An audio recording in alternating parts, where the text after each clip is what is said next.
Assalamualaikum warahmatullahi wabarakatuh. Saya Muhammad Fikri Hakim. Izin menyampaikan UAS studi fikih dengan dua materi. Yang pertama materi mazhab Syafi'i dan yang kedua adalah perbedaan dalam Islam. Nah, yang pertama Imam Syafi'i, sejarah Imam Syafi'i. Nama lengkap beliau adalah Muhammad bin Idris bin Abbas bin Utsman bin Syafi' bin As-Saib bin Ubaid bin Abu Yazid bin Hashim bin Abdul Muttalib. Nah, bin Manaf bin Qusay bin Kilab. Nah, lahir di Palestina tahun 1500 Hijriah dan wafat pada usia 55 tahun.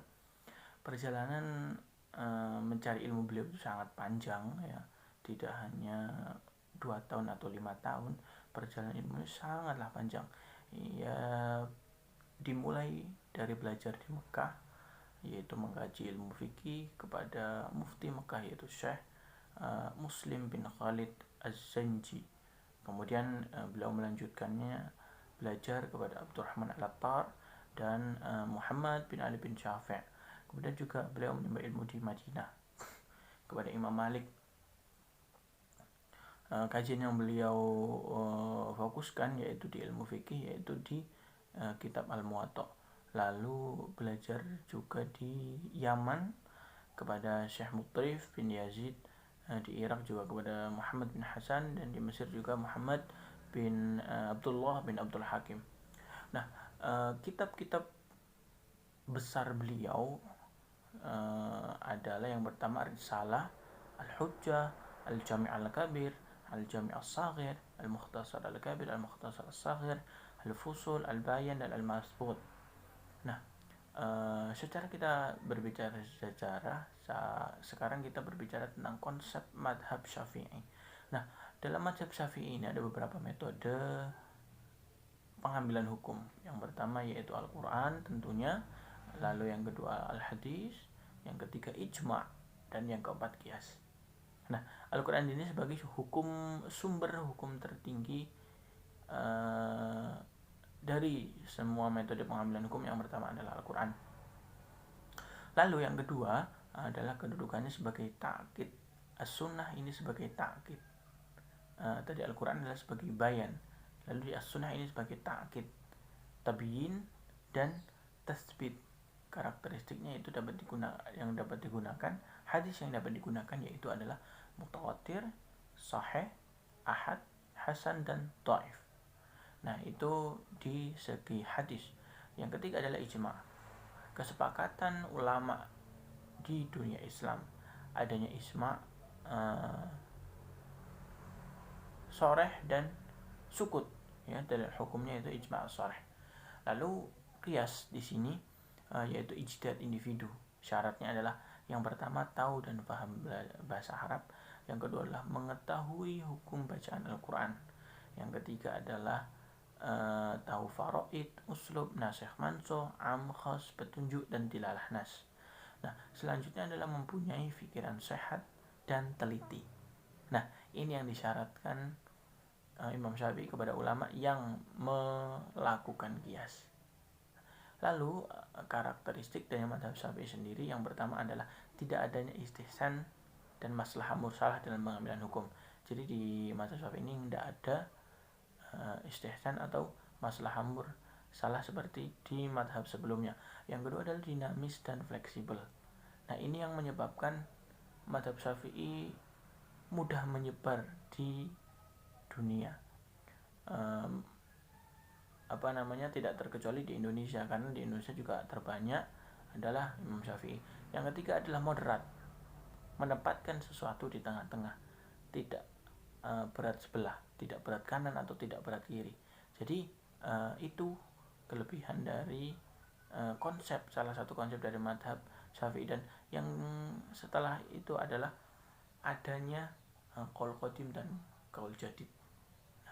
Itu tentang seputar tentang mazhab Syafi'i.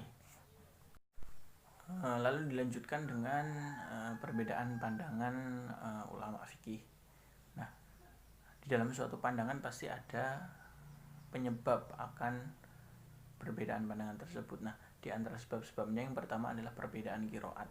Perbedaan qiraat di sini adalah perbedaan dalam membaca Al-Qur'an, yaitu qiraah sab'ah. Itu yang pertama penyebab dalam perbedaan pandangan ilmu fikih. Lalu yang kedua, tidak mengetahui adanya hadis. Nah, ini juga menjadi penyebab akan perbedaan pandangan fikih. Ini disebabkan tidak tahu hadis ini, yaitu perbedaan intensitas bertemu Nabi atau bertemu sahabat. Nah, setelah itu ada perbedaan menilai status hadis. Nah, ada yang menilai ini hadis sahih, ada yang menilai ini hadis hasan, ada yang menilai ini hadis ahad, ada yang menilai ini hadis mutawatir. Nah, ini yang kadang-kadang perbedaan penilaian hadis ini yang menyebabkan perbedaan pandangan dalam fikih. Lalu perbedaan dalam memahami nas. Nah, ini juga kadang-kadang juga berbeda, yaitu memahami pemaknaan Al-Qur'an. Setelah itu adanya lafal yang bermakna ganda. Ini juga pasti akan menimbulkan perbedaan pandangan. Setelah itu ada kontradiksi dalil, ada dua dalil yang saling bertentangan. Lalu ada juga perbedaan kaidah istinbat hukum. Nah, kaidah istinbat hukum di sini ya pasti berbeda. Maka ada perbedaan pandangan dalam ilmu fikih. Lalu dilanjutkan dengan pengaruh. Nah, setelah adanya perbedaan, apa aja sih pengaruhnya bagi kita, bagi muslim dengan adanya perbedaan pandangan dalam ilmu fikih ini? Yang pertama, dari sisi positifnya itu adalah meringankan umat. Nah, meringankan umat, jadi umat bisa milih pendapat. Mau milih pendapat yang mana, mau milih madhab yang mana yang cocok dengan daerahnya. Nah, itu yang kedua, setelah meringankan umat itu memudahkan umat. Jadi jangan dipersulit. Sudah ikut madhab, misalnya di Indonesia yang banyak adalah madhab Syafi'i, menggunakan madhab yang mungkin jarang digunakan, madhab Maliki atau madhab Hambali. Nah, jadi untuk memudahkan umat untuk memilih jalan ilmu fikih, bisa lewat jalannya Imam Syafi'i, Imam Hambali, Imam Hanafi, atau Imam Maliki. Lah, itu dari segi positifnya. Lalu dari segi negatifnya bagaimana? Yang kedua adalah melonggarnya persatuan dan kesatuan umat. Pastinya dengan adanya perbedaan pasti akan longgar persatuan dan kesatuannya, karena mungkin ya berbeda. Perbedaan itu seyukianya tidak menyebabkan pecahnya persatuan, tidak menyebabkan adanya gesekan antar umat, tapi harus perbedaan adalah rahmah. Nah, lalu apa hikmahnya? Apa hikmah yang dapat kita ambil dari perbedaan pandangan ulama fikih di sini? Yang pertama adalah menurut Syekh Abdul Wahab Khalaf, yang pertama adalah memperluas wawasan pengetahuan tentang ilmu fikih. Yang pertama pasti memperluas wawasan dan pengetahuan, karena ada banyak pendapat di sini. Yang kedua adalah menghormati orang lain. Karena kalau kita beda pendapat, ya pasti ada suatu kewajiban kita menghormati orang itu. Ya mau beda pendapat ataupun pendapatnya sama, sebenarnya wajib dihormati, apalagi orang yang berbeda pandangan.